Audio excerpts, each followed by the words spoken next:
제일 부담되는 시간이 이제 말씀 나눌 시간이.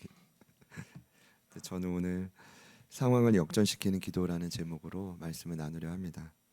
지난 주일에 안디옥 교회 탄생에 대해 소개했습니다. 11장 21절에 보면 주의 손이 그들과 함께 하심에 수많은 사람들이 믿고 주께로 돌아왔다. 안디옥 교회가 시작되는 딱 구절이었습니다. 종교적인 편견, 아집을 뛰어넘는 몇 사람, 그 몇 사람이 그 유대인뿐만 아니라 헬라인에게도 복음을 전했습니다. 그 헌신과 중심 위에 주의 손이 함께하자 안디옥 교회가 시작된 것입니다. 지난주 설교를 마무리하면서 성령님께서 강하게 주셨던 도전이 있었습니다. 저희 제자들 교회 지체들 중에는 하나님의 큰 그림 속에 그분은 이미 계획하셨지만 아직 시작되지 못한 일이 그 가정 곳곳에 있다는 감동이었습니다. 그래서 선포했었습니다. 만일 새로운 일을 계획하고 준비하시는 분들이 있다면 주의 손이 함께 하심으로 담대히 그 일을 진행하라 했습니다. 여러분, 새로운 일은 아직 가보지 못한 길입니다. 그래서 두렵고 참 힘들고 위축될 수밖에 없는데요. 다시 한번 선포합니다. 여러분의 소중한 헌신과 노력 위에 주의 손이, 주의 능력이 함께 하시기를 축복합니다. 그래서 반드시 시작돼야 됩니다.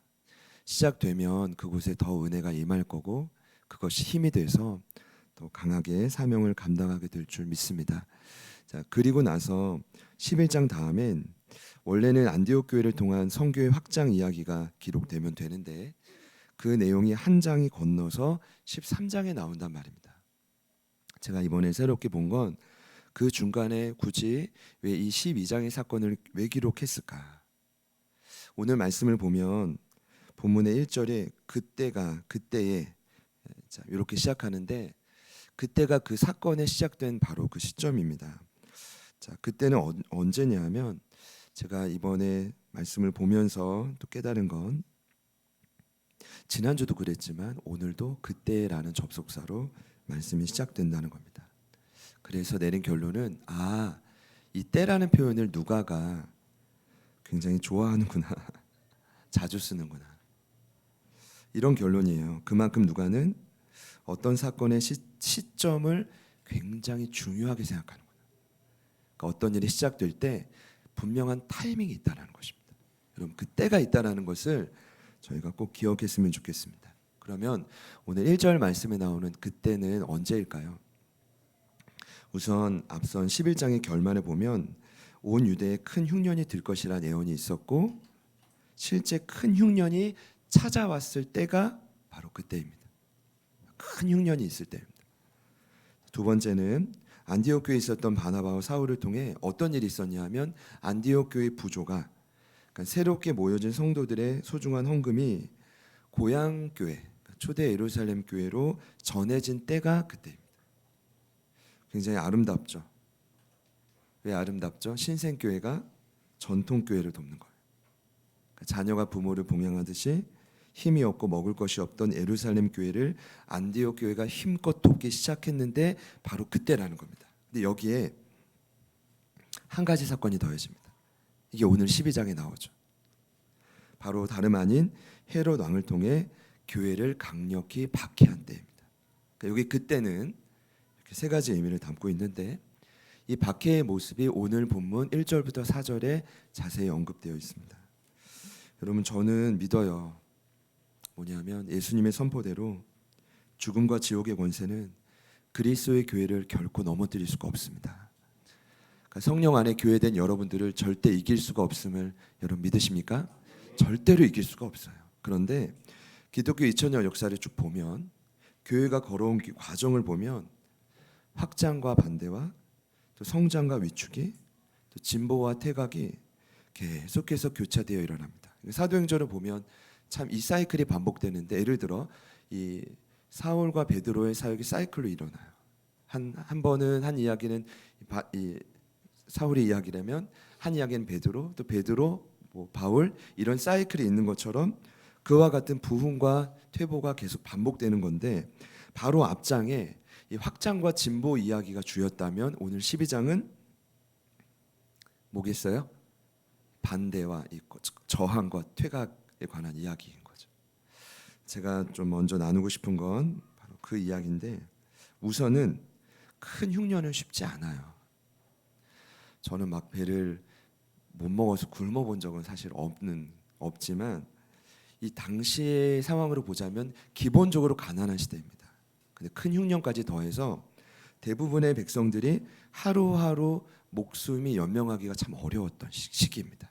그런데 거기에다가 교회를 향한 큰 박해가 가중된 거예요. 오늘 박해를 시작한 분이 헤롯 왕인데, 여러분 헤롯이라는 인물이 많이 나오죠. 예수님 당시에도 헤롯이 있었고, 훗날 바울이 복음을 전했던 헤롯 아그리파 2세도 있었고, 그러니까 오늘 동일 인물이 아닙니다.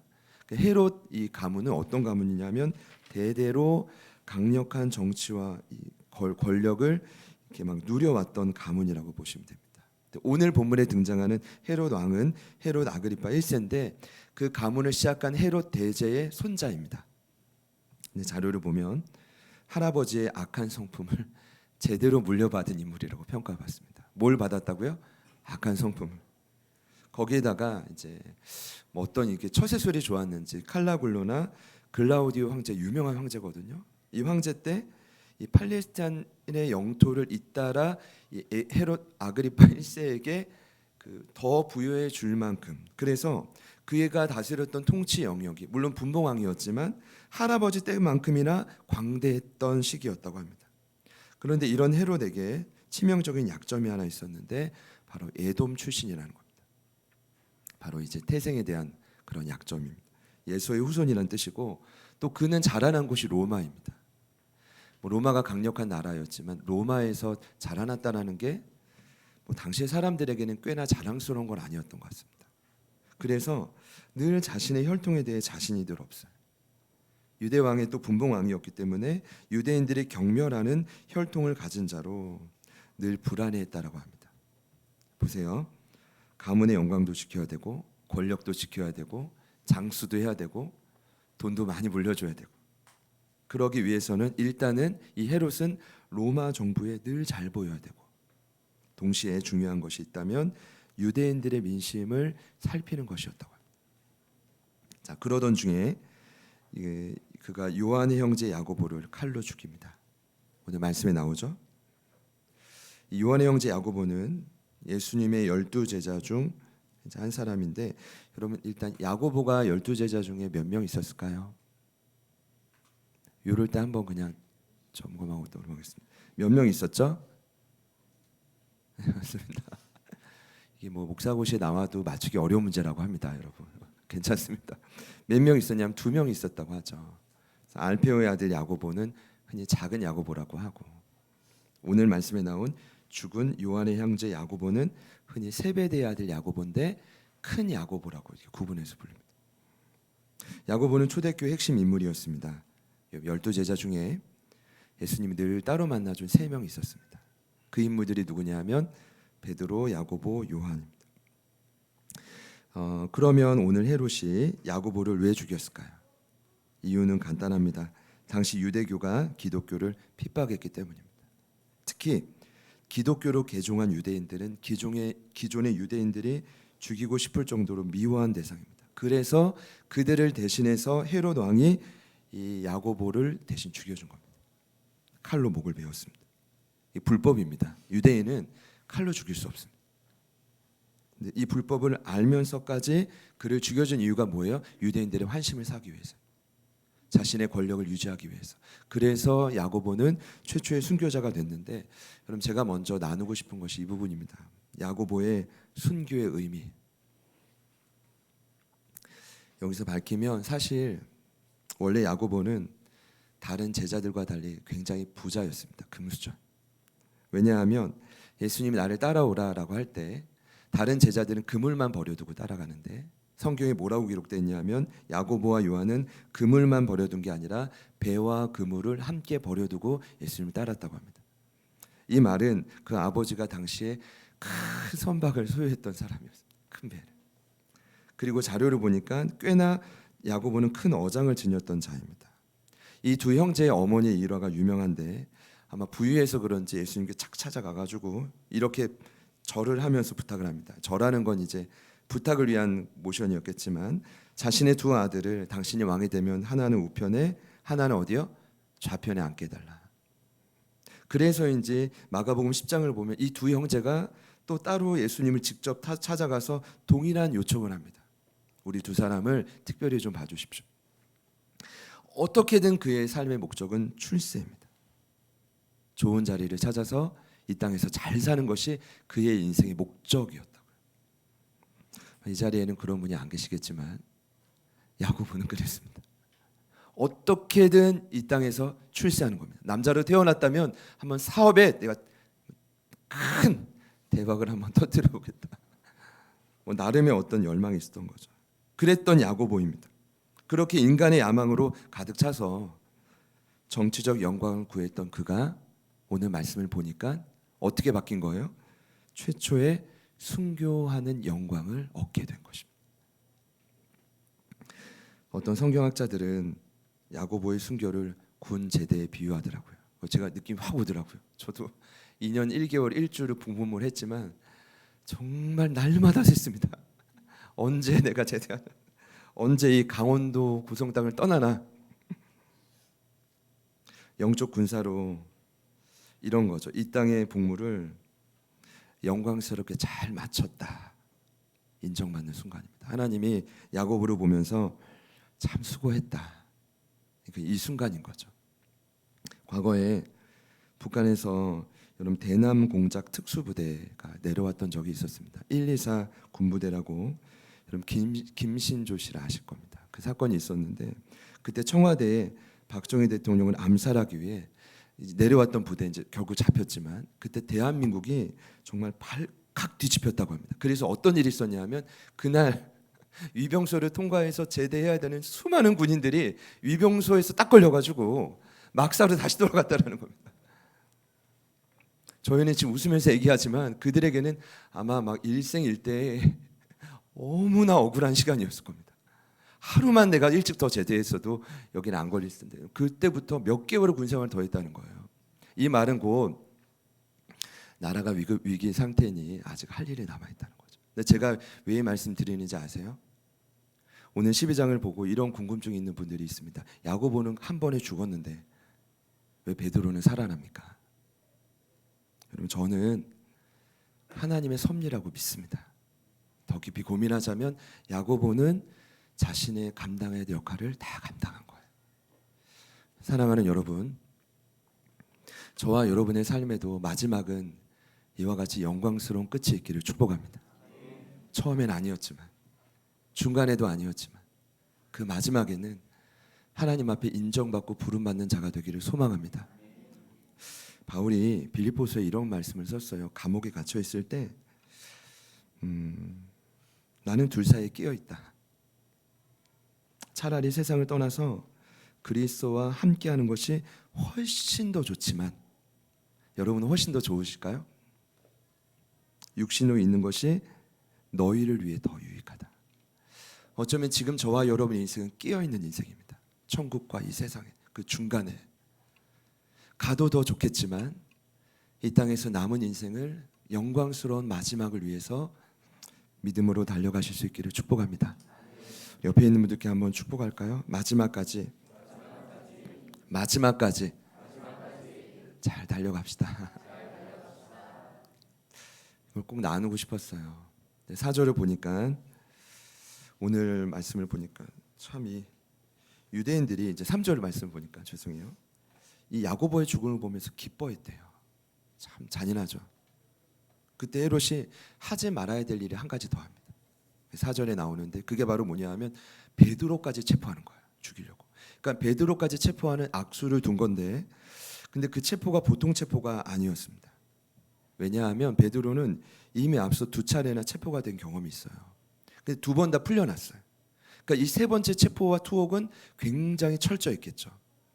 자, 언제 잡혔냐 하면 한 번은 잡힌 다음에 법정에 세워졌어요. 거기서도 베드로가 담대히 복음을 전해요. 그땐 40년 된 안진뱅이 일어난 사건이 워낙 강력해가지고 민심이 크게 요동하자 그 권위자들이 베드로를 풀어줬던 일이 첫 번째. 두 번째는 사도행전 5장을 보면 옥에 갇혔는데 주의 사자가 밤에 등장해서 옥문을 열고 직접 끌어내줬던 사건이 두 번째. 오늘은 몇 번째예요? 세 번째. 그러니까 이 헤롯 왕이 이것을 알고 있어요? 모르고 있어요? 알죠. 그러니까 얼마나 더 철저히 감시했겠어요. 그래서 말씀을 보니까 군사 4씩 4패를 만들어 철저히 감시하는데, 그 당시 기록을 보면 한 패당 4시간, 짧으면 길면 6시간을 돌아가면서 감시를 하는데 이런 거예요. 2명은, 한 조가 4명이잖아요. 2명은 이 죄수인 이 누구예요? 베드로 옆에 양쪽 쇠사슬을 같이 묶고 같이 자요. 대단하죠.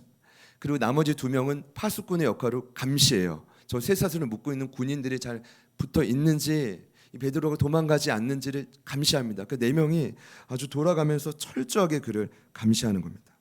근데 다행인 건 말씀을 보니까 그의 사형이 즉각적으로 진행되지 않았다는 거예요. 어떤 기간이 나오냐 하면 무교절 기간이 나옵니다. 저는 이것을 아까 말씀드렸지만 하나님의 베드로는 아직 할 일이 있기 때문에 군복무가 남아서 그를 남겨두기 위한 하나님의 섭리라고 생각합니다. 무교절은 언제냐 하면 6월절 직후에 오는 절기인데, 그 기간에는 유대법으로 재판도 불가하고 처형도 불가합니다. 그러니까 이거를 처형해버리면 할 수도 있겠지만 유대인들의 민심이 또 동요하겠죠. 그래서 잡아둔 건데, 가다 둔 건데, 자, 그럼에도 베드로가 갇혀 있던 곳을 자세히 보니까 여러분 어떨 때는 어디 그 성 끝에 꼭대기에 갇혀 있다고도 하고, 어떨 때는 지하에 갇혀 있다고 하는데 저는 후자 쪽이 맞는 것 같아요.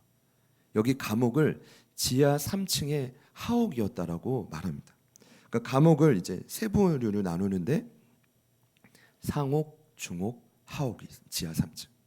근데 이 하옥이 어디냐면 가장 낮은 곳으로 수위가 가장 높은 강력범을 가두는 곳이 하옥인데, 거기서 베드로가 온몸이 묶여서 완전 봉쇄를 당한 상태가 오늘 상황입니다. 설명을 잘 드렸는지 모르겠습니다. 결국 이 상황은 극도로 어두웠고 절망적으로 보였고, 이제는 베드로가 어떻게 해도 도피할 수 있는 가능성은 전혀 없어 보였습니다. 그러니까 베드로 인생에 아마도 찾아왔던 수많은 위기 중에 그 벼랑 끝의 위기일 겁니다. 어쩌면 자신도 야고보처럼 인생의 마지막을 준비해야 되는구나라는 생각을 했을 수도 있겠죠. 자, 엄밀히 보면 이 모습이 사도행전에서 계속 반복됩니다. 세상과 교회가 강력히 대치하는 순간인데, 오늘은 헤롯의 파괴적인 능력과 하나님의 구원의 능력이 철저히 대비되고 있는 시점입니다. 오늘 이 시점에서 누가가 놓치지 않고 기록하고 있는 말씀이 있어요. 5절 말씀인데 우리 5절 말씀을 다 같이 한번 읽겠습니다. 시작. 이에 베드로는 옥에 갇혔고 교회는 그를 위하여 저리 하나님께 기도하더라. 아멘. 제가 볼 때는 세상도 그렇고 교회도 그렇고 서로가 적절한 무기를 들고 휘두르면서 대치한 겁니다. 일단 세상은 헤롯의 권위, 검의 권세, 감옥의 방어 조치, 이게 세 종류로 정리할 수 있을 것 같고, 다른 한편에서 교회는 한 가지밖에 없어요. 무력한 자들이 소유할 수 있는 유일한 능력이 뭐냐 하면 기도였습니다. 그 기도로 맞서는 거예요. 무력감에 빠진 예수님의 작은 공동체가 이 로마의 무장 권력에 대항할 수 있는 유일한 길은 기도였습니다. 여러분, 굉장히 두려움이 엄습했을 거라고 생각합니다. 굉장한 두려움이었을 거라고 생각합니다.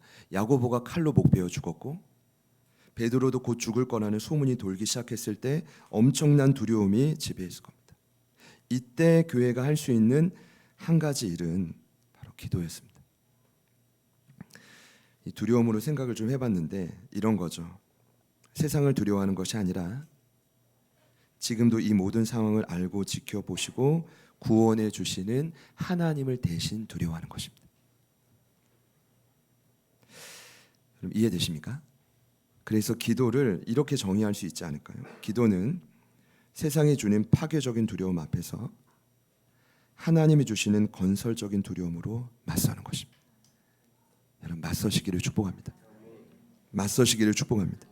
왜냐하면 결국 이 말씀이 저희들의 이야기인데, 이 땅의 교회로 사는 저희들의 삶이 동일해요. 이 사이클이 반복된단 말입니다. 성장할 때도 있지만 축소될 때가 있고, 전진할 때도 있지만 뒤로 퇴보할 수밖에 없는 때가 있고요. 중요한 건 오늘 베드로와 공동체의 모습처럼 또 삶에 정말 씻을 수 없고 벗을 수 없는 강력한 위기가 찾아올 때가 있다라는 것입니다. 그때 찾아오는 두려움을 저와 여러분은 어떻게 해야 돼요? 몰아내야만 한다는 거예요. 어떻게 몰아낼까요?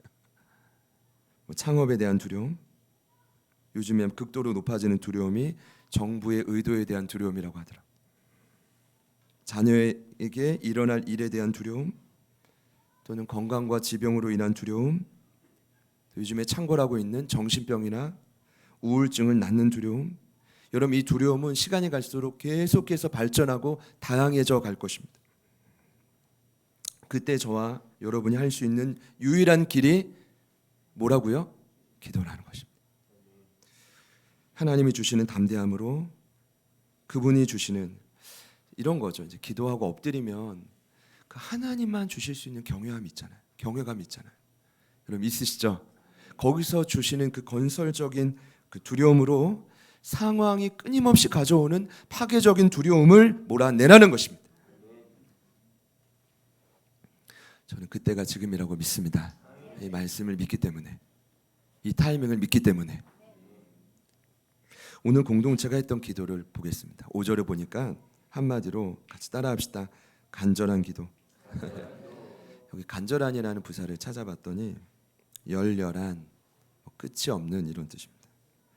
그만큼 간절히 기도한 것 맞고, 또 하나의 특징을 보자면 오늘 말씀에 표시되지는 않았지만 제 생각인데요.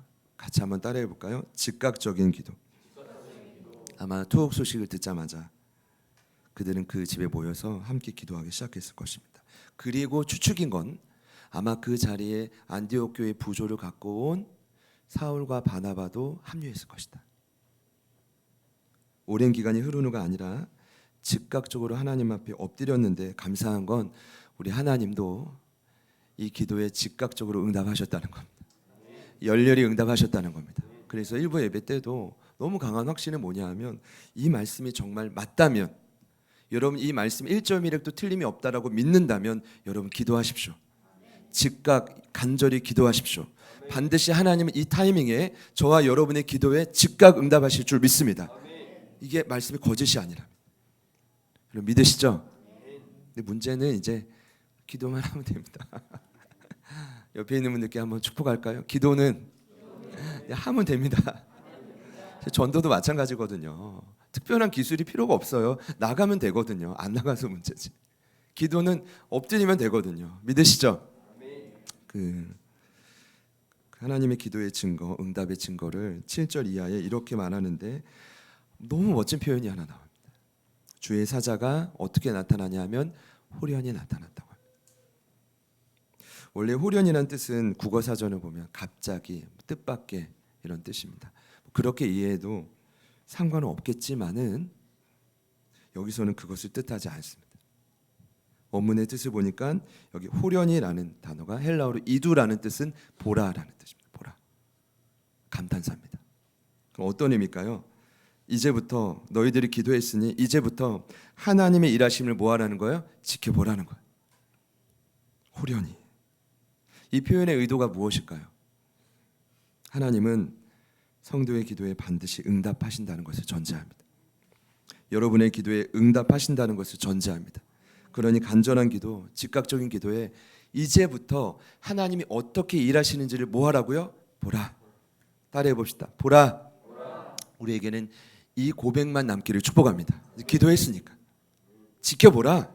한번 지켜봐. 이 말을 우리가 담대히 할 수 있다면 얼마나 강력한 교회가 될까요?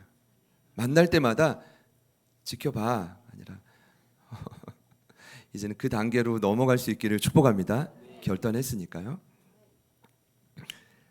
그 나타난 주의 사자가 일하는 모습을 좀 보니까요, 전적으로 베드로를 이끌어갑니다.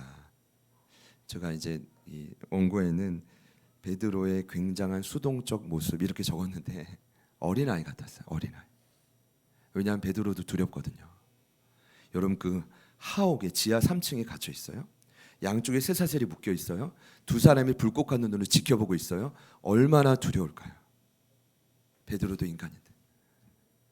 그런데 갑자기 어떻게 일하십니까? 주의 사자가 나타나, 자, 말씀을 보니까 먼저는 베드로의 옆구리를 쳐서 깨웁니다.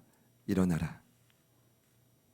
쇠사슬이 그러니 그 손에서 벗어집니다. 아마 일어날 때 벗어졌는지 벗어지고 일어났는지는 알 수 없지만 제 생각에는 자고 있었기 때문에 다 누워 있었겠죠. 그러니까 쇠사슬이 벗어지고 일어나지 않았을까. 두 번째는 띠를 띠고 신을 신으라 하니까 그대로 해요. 마지막 세 번째는 이번에는 겉옷을 입고 겉옷까지 입혀주시고 따라오라. 갔더니 따라가는데 이제 꿈인지 생시인지 모르는 거예요. 또 어떻게 됩니까? 두 명의 파수꾼을 그냥 지나고 신으로 연결되는 쇠문도 저절로 열리고 베드로는 그대로 감옥에서 탈출합니다. 여러분 놀랍죠? 여러분 더 놀라운 사실이 있어요. 제가 오늘 말씀에 나누고 싶은 핵심인데, 놀라운 것은 베드로를 맞이한 공동체의 반응이에요.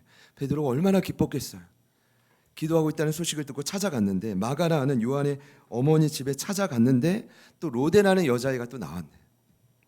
목소리 듣고 얼마나 기뻤겠어요. 기도했으니까 하나님 우리 기도에 응답하셨구나. 그래가지고 미처 문도 못 열어주고 사람들에게 달려간 거예요. 기쁜 소식을 전하려고. 그런데 여러분 충격적인 사실은 어느 누구도 로데의 말을 믿지 않았다는 겁니다.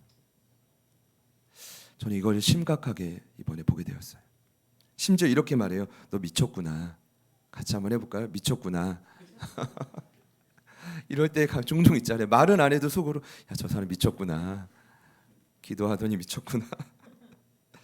근데 한 번 더 로데가 힘써 말해요. 실제예요. 참만해요. 목이 쇠 기도하다가 왔으니까 여자애가 얼마나 간절히 외쳤을까요? 그러면 그 반응이, 공동체 반응이 뭐냐? 그러면 베드로의 천사일 거다. 이거 참 못된 말 아닙니까? 천사라는 말이 뭐예요? 거기서 죽어서 그를 섬기는 그의 종인 영이 아닐까? 죄송합니다. 이런 소리를 어떻게 할 수 있을까? 생각해봤어요. 먼저는 로데라는 여자아이가 여자아이여서, 아니면 이전에 양치기 소녀처럼 거짓말을 많이 해서 말을 믿지 않는 건가? 아닌 것 같아요. 그러면 두 번째 이유밖에 없어요. 그들이 살려달라고 기도했겠죠. 그렇죠? 야고보처럼 잘 순교해달라고 기도하진 않았을 거예요. 제 생각에는 살려달라고, 베드로만큼은 살려달라고 기도했을 텐데 결국엔 이런 거죠. 기도했음에도, 즉각적으로 간절히 기도했음에도 그들의 마음속에는 어떤 마음이 있는 거예요? 과연 되겠어? 정말 내 기도대로 되겠어? 불가능하다고 생각한 거죠. 우리가 흔히 말하는 의심, 믿음이 없었던 겁니다. 전 이거를 비난하고 싶지 않아요. 눈앞의 상황이 아마 그들의 목을 조여왔을 거예요. 눈앞의 상황이 그들의 믿음을 죽여왔을 거예요. 두려움이, 아주 기도도 하지만 두려움이 엄습했을 거예요. 제가요, 이게 이번 말씀을 준비하면 가장 고민했던 거예요. 핵심이에요. 분명 기도했지만 그들은 그 기도가 실제가 되리라고는 기대하지 못한 거죠. 참 아이러니하죠. 결국 베드로는 풀려났고 헤롯은 하나님의 영광을 가로챈 채로 벌레에게 먹혀요. 이 벌레가 이렇게 왔는지, 1세기 역사관 요세푸스는 몸속에 있던 벌레가 갑자기 창궐했다고 표현하는데, 뭐 어떤지 헤롯은 죽고, 그리고 하나님의 말씀은 흥왕해요. 자, 보세요. 기도를 통해 모든 상황이 역전된 것은 맞는데, 그런데 문제는 뭐냐 하면 그들이 진행했던 기도의 모습은 너무나 불완전하다는 거예요. 어떻게 결론을 내려야 될까요? 그렇다면 저자인 누가가 이 불편한 초대교회 진실을 왜 기록했냐 이거예요. 이 부끄러운 진실을 왜 기록했냐 이거죠. 여러분 어떻게 생각합니까? 제가 고민 끝에 내린 결론은 이렇습니다. 오늘 말씀에 나온 것처럼 이처럼 연약한 기도에도, 부끄러운 기도에도 하나님은 응답하신다는 거예요. 이 사실을 믿으시기를 축복합니다. 믿으시는 분들만 아멘 해보시죠. 하나님이 보시는 것이 무엇인지 제가 이번에 확실히 알았어요. 100% 믿음의 기도 아니에요. 준비 다 되고 그래 내가 뭔가 100% 할 수 있을 때, 아니면 최소한 90%를 할 수 있을 때 기도해야지, 아니에요. 하나님 보시는 게 뭔지 아십니까? 자녀들의 삶에 절망적인 순간이 찾아왔던 건 누구보다 잘 아시거든요, 그분이.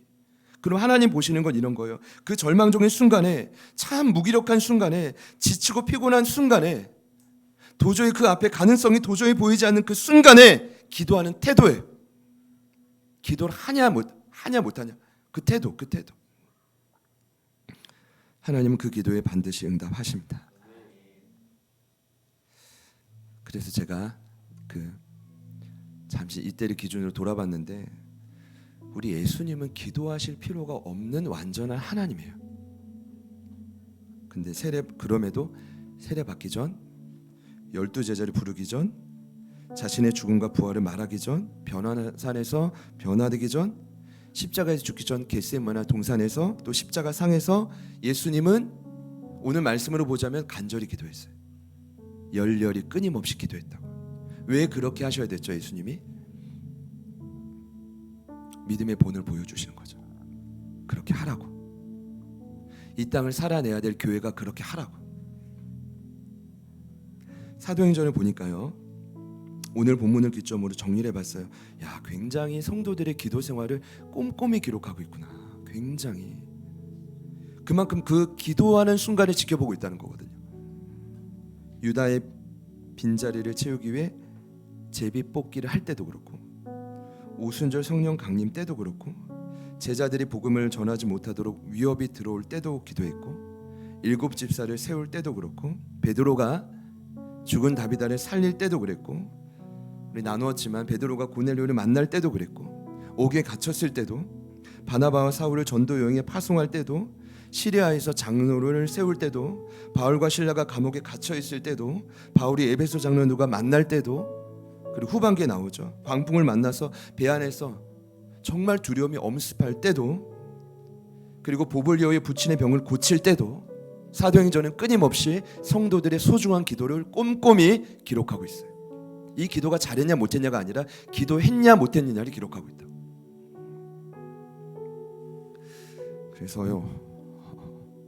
그래서 아까 그런 말씀 드렸어요.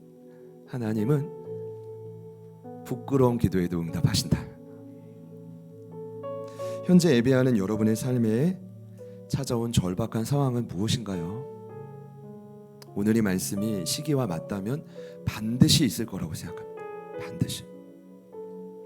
만일 오늘의 기점으로 여러분이 간절히 기도하기를 결단한다면, 믿음이 없어도 괜찮아요. 그러나 기도하기를 결단한다면 하나님은 여러분의 기도를 통해 모든 상황을 역전시킬 거예요. 반드시 새 일을 행하실 줄 믿습니다. 저는요, 그곳이 어디여도 괜찮다고 말씀 먼저 드리고 싶어요. 일터여도 좋고 가정이어도 좋고, 전혀 시간을 떼어놓지 않은 분이라고 한다면 단 10분이라도 어디든지 하나님 그 기도 받고 응답하실 거예요. 내가 평소에 30분 1시간에 했다면 하나님은 그 이상의 기도를, 아마 이 간절에는 그 이상의 것을 의미하겠죠. 중요한 건 그곳이 일터든 가정이든, 제가 팁을 드리면 성전이 제일 좋지 않을까.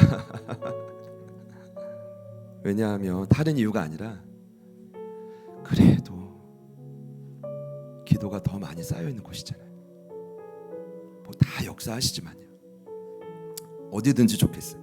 어떤 곳이든 제가 부탁드리고 싶은 건, 여러분이 하나님 앞에 엎드리는 것을 결단한다면, 그 기도가 부족해도, 많이 부끄러워도 반드시 하나님은 응답하십니다. 그래서 우리가 다음 주에 볼 때는, 와, 여기 보라, 저기 보라, 이런 간증들이 넘쳐날 수 있기를 축복합니다. 우리 이따가 점검 기도할 때도 아마 한 달간 기도하시면서, 보라, 저에게 주신 마음은 이렇습니다, 나눌 수 있는 저희가 되기를 축복합니다. 기대합니다. 옆에 있는 분들께 마지막으로 축복합시다. 하나님은 당신의 기도를 기다리십니다. 우리 말씀을 기억하면서 같이 한번 찬양할 때 이 말씀 그대로 우리의 삶에 역사가 있기를 축복합니다.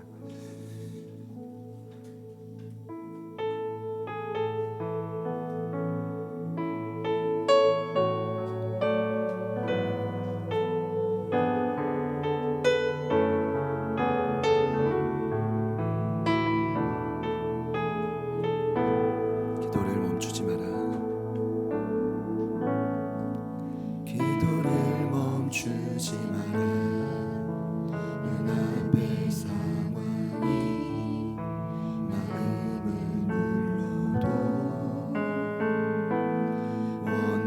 두지 마라. 너의 입을 지켜라. 저들은 너의 입을 보고 있다.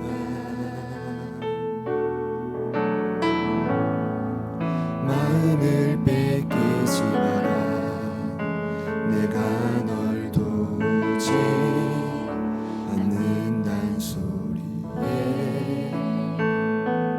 너의 모든 게 불리해도 너는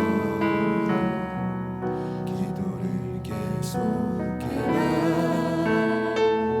너 기도를 멈추지 마라. 내가 너의 그 모든 상황을 바로 역전시키리니 너 기도를 멈추지 마라. 내가 잠시도 쉬지 않고 모든 걸 지켜보고 너 기도를 멈추지 마. 너 기도를 멈추지 마. 내가 너의 그 모든 상황을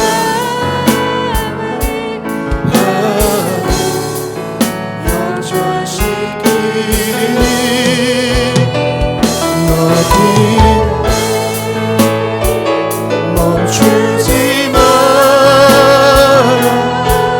내가 잠시도 쉬지 않고 모든 걸 지켜보고 우리 선포합시다. 너 기도를 멈추지 마라.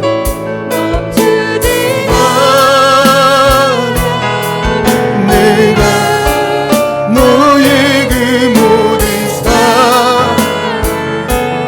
바로 역전시키니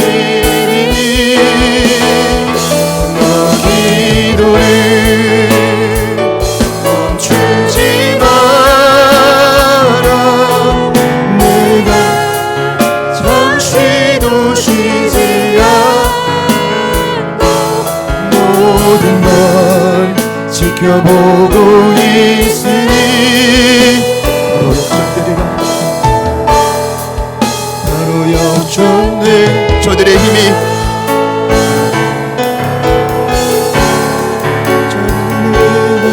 너를 압도해.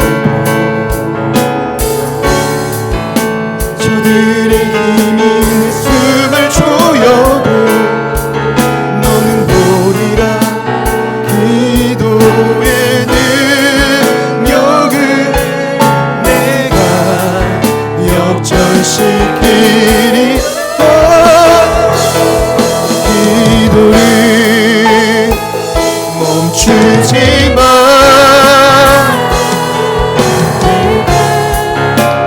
내 그 모든 삶 바로 역전시키리니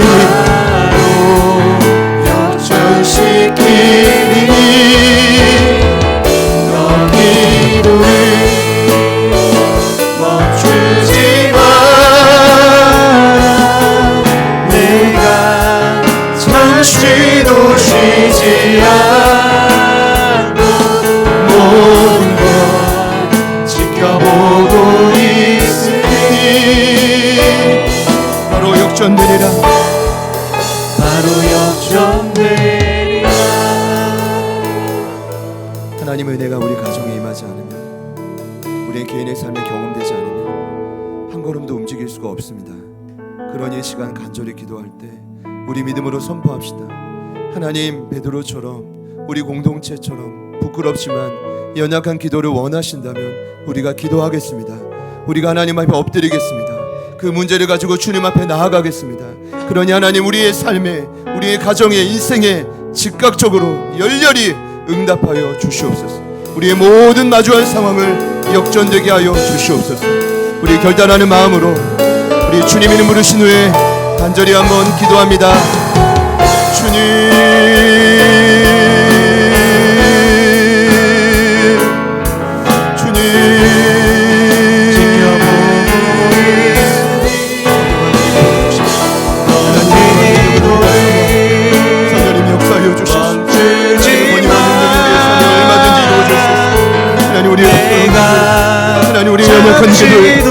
엎드린 것을 결단하며 간절히 구하는 주님 앞에 기도하며 나아갑니다. 주님 앞에 소망하며 나아갑니다. 우리의 처한 모든 상황들을 새롭게 하여 주십시오.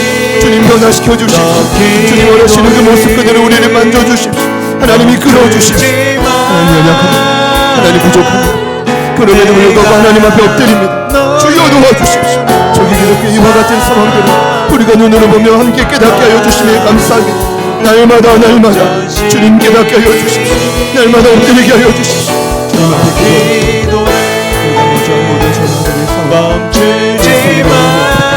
하나님의 응답으로 일어나게 될 것입니다. 후련히 주님의 능력으로 나타날 것입니다. 후련히 주의 이름으로 주님 말씀하실 것입니다. 주님 역사하실 것입니다. 주여 주님 도와주십시오. 주님 도와주십시오. 주님 도와주십시오. 주님 도와주십시오. 멈추지마. 오늘이 말씀하며 너의 그 모든 상황 주님 도우시심에 감사합니다. 하나님 아버지 도우심에 감사합니다. 역전시키리니 너 기도를 멈추지마. 기도의 자리가 하나님의 놀라운 능력을 드러내사 역전될 주님, 역전될 주님, 우리의 기도에 주님 반응하실 줄 믿습니다. 주여 도와주십시오. 결단하게 하여 주십시오. 결단하게 하여 주십시오. 주님 결단하게 하여 주십시오. 너 기도를 멈추지 마라. 내가 너의 그 모든 상황을 바로 역전시키리. 너 기도를 멈추지 마라.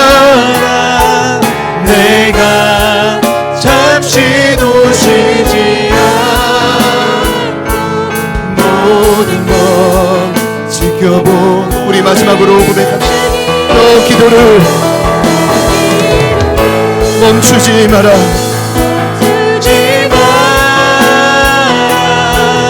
내가 너의 그 모든 상황을 바로 역전시키리. 너 기도를 멈추지 마라. 내가 잠시도 쉬지 않고 모든 지켜보고 있으니 바로 역전되리라.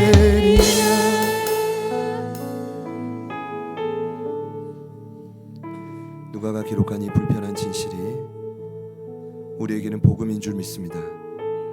어떤 상황에서도 우리가 엎드릴 수만 있다면 자녀의 어떠한 모양의 엎드림도 기뻐 받으신 하나님, 인자와 긍휼을 오늘까지 베푸시며 감사하고 앞으로 우리 사랑하는 가족들의 삶에, 예배자들의 삶에 더 많이 그 긍휼을 베풀어 주시옵소서. 더 깊이 우리를 이해하여 주시옵소서. 더 우리를 불쌍히 여겨 주시옵소서. 이것밖에는 할 수 없지만 하나님 그 기도 또한 주님은 위대한 통로로 쓰시는 줄 믿습니다. 우리 연약한 기도도 부끄러운 기도도 하나님 모든 상황을 역전시키는 통로로 쓰실 줄 믿습니다. 각 가정마다 찾아온 절망적인 순간 하나님 그 강력한 위기가 이제 우리가 결단한 그 기도를 통해 모든 상황이 역전될지어다. 역전될지어다. 하나님 그리하여 주님이 일하심을 보라. 하나님 우리가 감탄하며 그 놀라운 간증을 함께 마음껏 나누는 새로운 공동체가 되게 하여 주시옵소서. 오늘 이 말씀을 기록하신 주의 이름을 찬양하며 이제는 우리 구주 예수 그리스도의 은혜와 하나님 아버지의 변함없는 신실하신 사랑하심과 성령님의 내주 충만 교통 위로하심의 역사가 기도하는 자를 통해 모든 상황을 바꿔가시는 하나님을 신뢰합니다. 마음 깊이 결단하며 나아가는 모든 예배자들 머리 위에, 그리고 저희들을 통해 그 놀라운 은혜를 함께 맛보게 될 우리 주변의 수많은 영혼들 삶의 터전 위에, 그리고 이제는 그 위기가 벗어져 새로워지게 될 각 가정의 모든 중심이 지금부터 영원토록 함께 하시기를 간절히 축원하옵나이다. 아멘.